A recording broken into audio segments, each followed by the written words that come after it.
Last year a guy took his blonde girlfriend to the Super Bowl. They had great seats right behind their team's bench. After the game, he asked her how she liked it.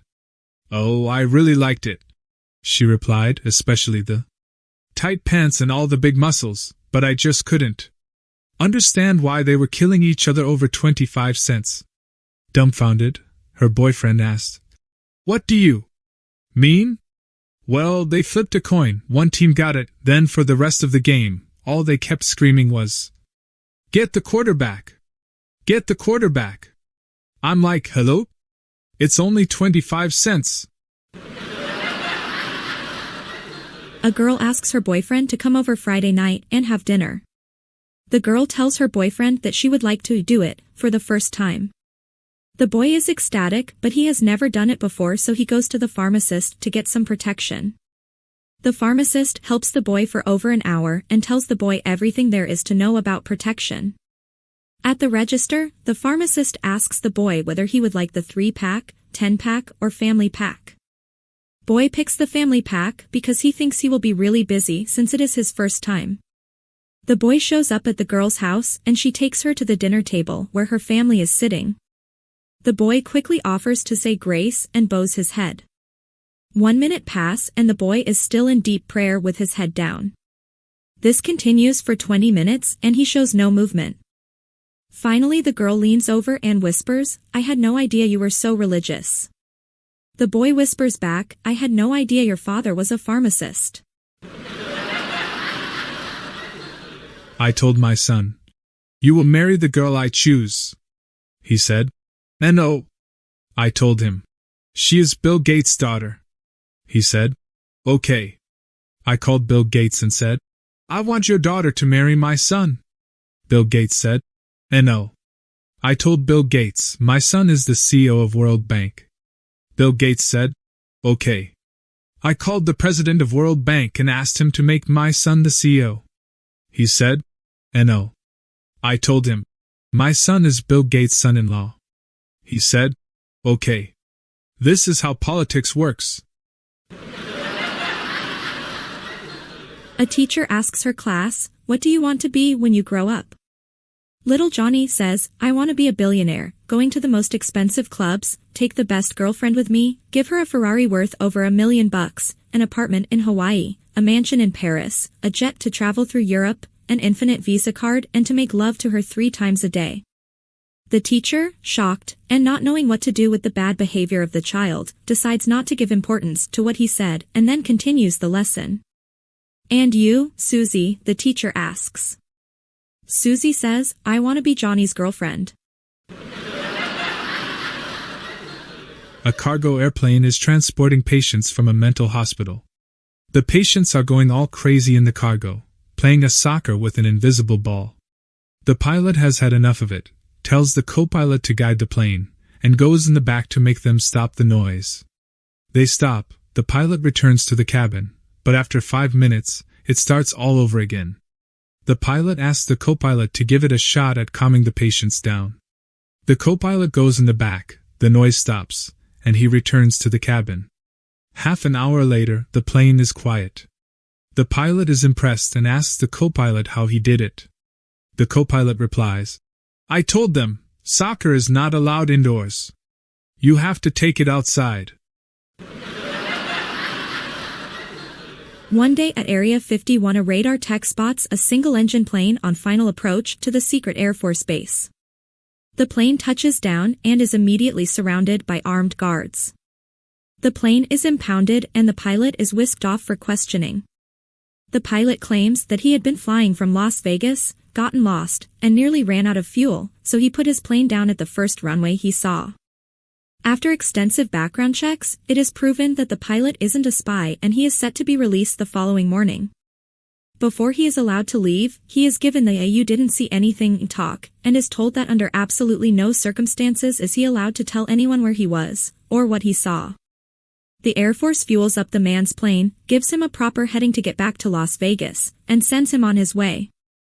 The next day, the man's plane is again spotted getting ready to land at Area 51. This time there are 2 people on the plane. When the plane touches down, it is immediately surrounded by guards again. As soon as it comes to a stop, the man hops out and yells, "Do whatever you want to me, but somebody has to tell my wife where I was last night." A teacher told her young class to ask their parents for a family story with a moral at the end of it, and to return the next day to tell their stories. In the classroom the next day, Joe gave his example first. "My dad is a farmer and we have chickens. One day we were taking lots of eggs to market in a basket on the front seat of the truck when we hit a big bump in the road. The basket fell off the seat and all the eggs broke. The moral of the story is not to put all your eggs in one basket." "Very good," said the teacher. Next, Mary said, "We are farmers too. We had 20 eggs waiting to hatch, but when they did we only got 10 chicks. The moral of this story is not to count your chickens before they're hatched." "Very good," said the teacher again, very pleased with the response so far. Next it was Barney's turn to tell his story. "My dad told me this story about my Aunt Karen. Aunt Karen was a flight engineer in the war and her plane got hit. She had to bail out over enemy territory and all she had was a bottle of whiskey, a machine gun and a machete." "Go on," said the teacher, intrigued. "Aunt Karen drank the whiskey on the way down to prepare herself, then she landed right in the middle of 100 enemy soldiers. She killed 70 of them with the machine gun until she ran out of bullets. Then she killed 20 more with the machete till the blade broke. And then she killed the last 10 with her bare hands." Said the horrified teacher, "What did your father say was the moral of that frightening story?" "Stay away from Aunt Karen when she's been drinking." Dave and Jim were a couple of drinking buddies who worked as aircraft mechanics in Melbourne, Australia. One day the airport was fogged in, and they were stuck in the hangar with nothing to do. Dave said, "Man, I wish we had something to drink." Jim says, "Me too. You know, I've heard you can drink jet fuel and get a buzz. You want to try it?" So they pour themselves a couple of glasses of high-octane booze and get completely smashed. The next morning, Dave wakes up and is surprised at how good he feels. In fact, he feels great. And no hangover. And no bad side effects. Nothing. Then the phone rings. It's Jim. "Jim. Hey, how do you feel this morning?" Dave. "I feel great, how about you?" Jim. "I feel great too. You don't have a hangover?" Dave. "No, that jet fuel is great stuff, no hangover, nothing. We ought to do this more often." Jim. "Yeah, well there's just one thing." Dave. "What's that?" Jim. "Have you farted yet?" Dave. "No." Jim. "Well, don't, because I'm in New Zealand." The judge asked the woman what she stole. She replied, "I stole a can of peaches." The judge then asked, "How many peaches were in the can?" "6, replied the woman. After consideration, the judge decided to sentence her 1 night of prison for every peach she stole. 6 nights total. At this moment the woman felt helpless, bawling her eyes out. She didn't know what to do. And before the judge smacked the mallet down to make it final, her husband entered into the courtroom and yelled, "Your Honor, wait." The judge froze and listened to what the husband wanted to say. "She also stole a can of peas." A pregnant woman is hit by a car. She is sent into a coma for 1 year. She wakes up, no longer pregnant, screaming, "Doctor! Doctor! Where is my baby?" The doctor replies, "Calm down, your babies are fine. You had twins. A girl and a boy. We gave them to your brother to watch while you were in the hospital." She says, "My brother? That guy is a moron. Why would you do that?" "I am sorry, ma'am, we had no choice. There was nobody else. He even took the liberty of naming them." "What?" she says. "What did he name my daughter?" "He named her Denise," says the doctor. "Oh, well that's not so bad. What did he name my son?" To which the doctor replies, "He named him Denephew." A woman marries a man and has 10 children. The man dies, so the woman remarries and has 10 more children. The next man dies, so the woman remarries again and has 10 more children. That man dies, so the woman remarries and has 10 more children. The husband dies again and finally the woman dies as well. At the funeral, the priest mutters, "Thank God. They're finally together." A man at the funeral asks another man on his left, "Which husband do you think he means? The first, second, or third?" The man on his left says, "I think he means her legs." A woman and her lover were in bed, when the woman heard her husband getting back. The woman said, "Quick! Rub baby powder on you and pretend to be a statue." The lover did that. The husband walked into the room. "Honey, what's this statue doing here?" he asked. "I saw that the Smiths got one, so I decided to get one as well," she replied. The husband got into bed, and the woman fell asleep. A few hours later, after checking his wife was asleep, he quietly got up, walked into kitchen, made a sandwich and got a glass of milk, came back, and went to the statue. "Here, have something to eat and drink. I stood like an idiot for 3 days at the Smiths, and no one offered me anything to eat." At a hotel restaurant, a man sees an attractive woman sitting alone at the next table. Suddenly, she sneezes, and a glass eye comes flying out of her eye socket. It hurls by the man, and he snatches it from the air and hands it back to her. "This is so embarrassing," the woman says, and she pops her eye back in place. "I'm sorry to have disturbed you. Let me buy dinner to make it up to you. May I join you?" He nods.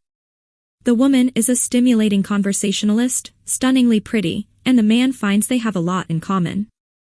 He gets her phone number and asks, "You are the most charming woman I've ever encountered. Are you this nice to every guy you meet?" "No," she replies. "You just happen to catch my eye." A calm, respected woman walks into a pharmacy.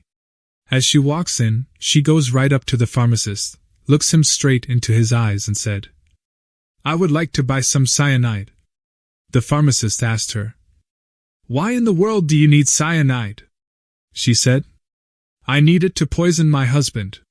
The pharmacist's eyes got really big, and he exclaimed, "I can't give you cyanide to kill your husband. That's against the law.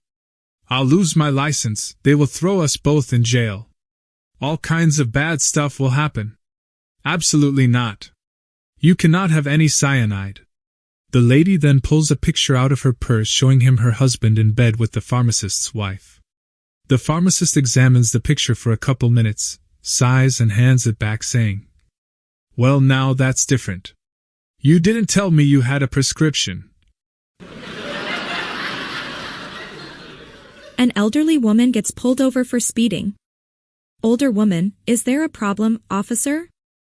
Traffic cop, "Yes, ma'am, I'm afraid you were speeding." Older woman, "Oh, I see." Traffic cop, "Can I see your license please?" Older woman, "Well, I would give it to you but I don't have one." Traffic cop, "Don't have one?" Older woman, "No.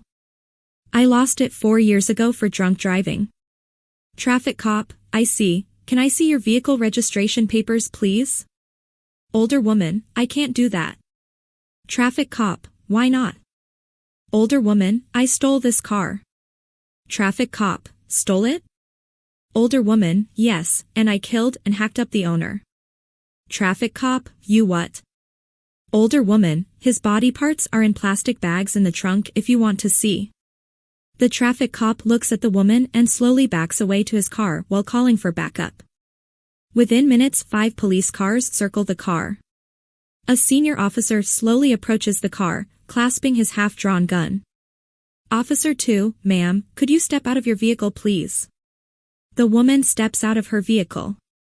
Older woman, "Is there a problem, sir?" Officer 2, "My colleague here tells me that you have stolen this car and murdered the owner."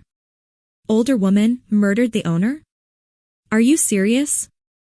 Officer 2, "Yes, could you please open the trunk of your car, please?" The woman opens the trunk, revealing nothing but an empty trunk. Officer 2, "Is this your car, ma'am?" Older woman, "Yes, here are the registration papers." The traffic cop is quite stunned. Officer 2, my colleague claims that you do not have a driving license. The woman digs into her handbag and pulls out a clutch purse and hands it to the officer. The officer examines the license quizzically. Officer 2, thank you ma'am, but I am puzzled, as I was told by my officer here that you didn't have a license, that you stole this car, and that you murdered and hacked up the owner. Older woman, bet the lying told you I was speeding, too. Hey, there, I put a lot effort into making these videos, so please subscribe for more jokes and stay happy, thank you.